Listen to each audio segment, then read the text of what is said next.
The most astounding fact is the knowledge that the atoms that comprise life on Earth, the atoms that make up the human body, are traceable to the crucibles that cooked light elements into heavy elements in their core.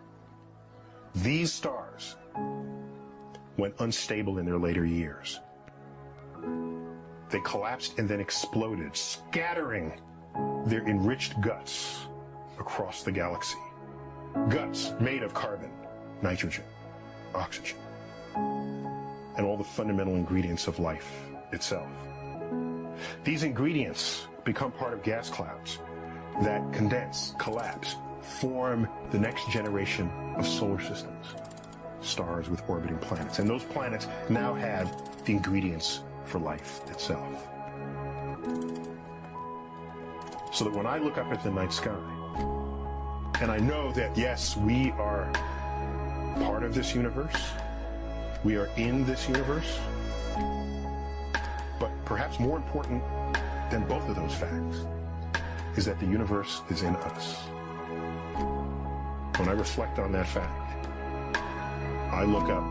Many people feel small because they're small and the universe is big, but I feel big because my atoms came from those stars.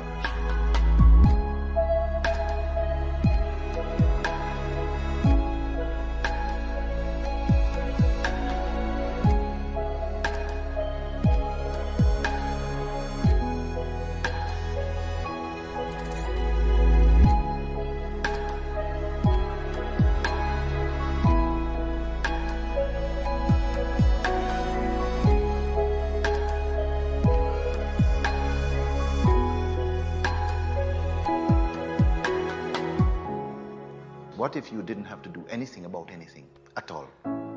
Nothing at all to do, nothing at all to do about anything. Yes, make a cup of tea because that doesn't give you any trouble. Whatever it is you have to do, answer the phone, make this appointment, whatever.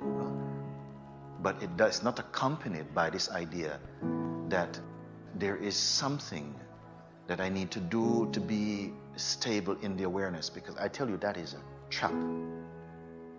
Forget about it.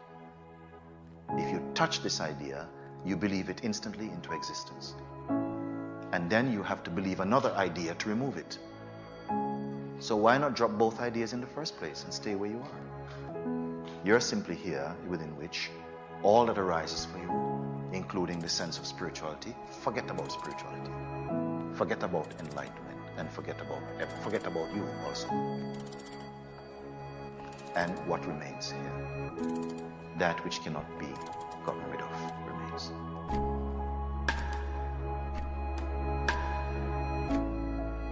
It's just that, simpler than simple.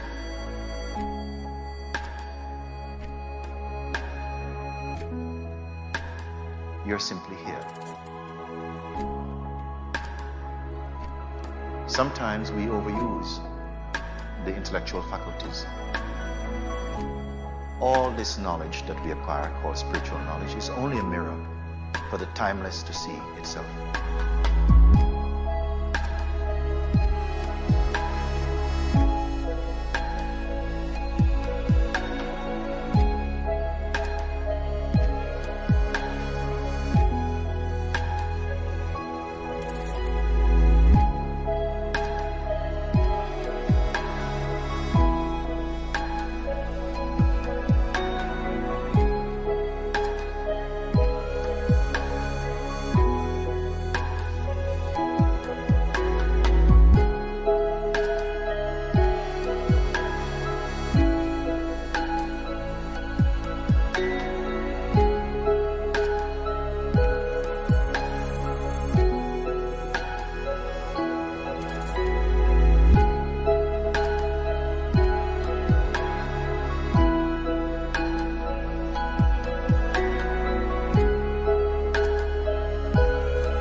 If you give up all your notions, all your effort to try and get somewhere, Just drop it right here now. Because you have the power to do it. Just drop it. Yes.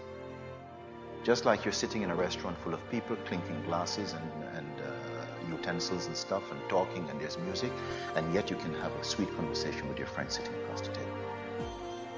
Because you don't let it in. In the same way, you don't let these thoughts in. That there is something that I need to do to just to stay more present. And the minute you are without this thought, the recognition is here that I simply am.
The function of a guru, that is to say a spiritual teacher in India, is to give you a funny look in the eye.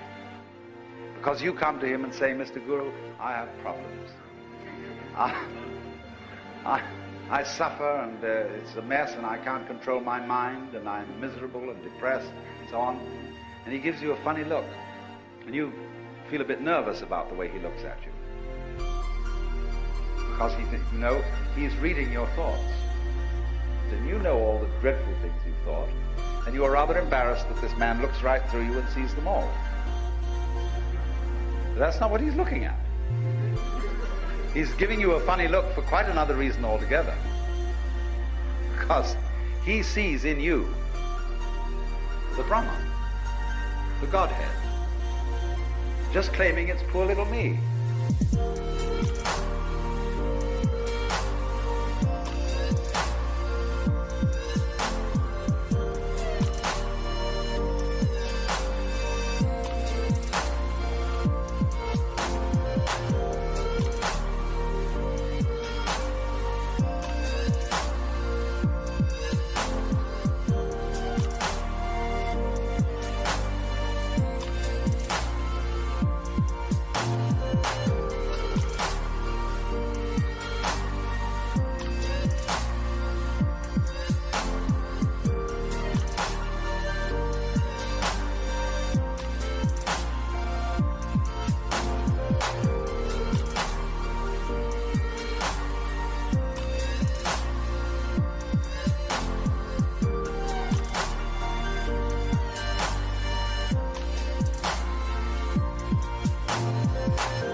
See if you can absolutely involve yourself with everything.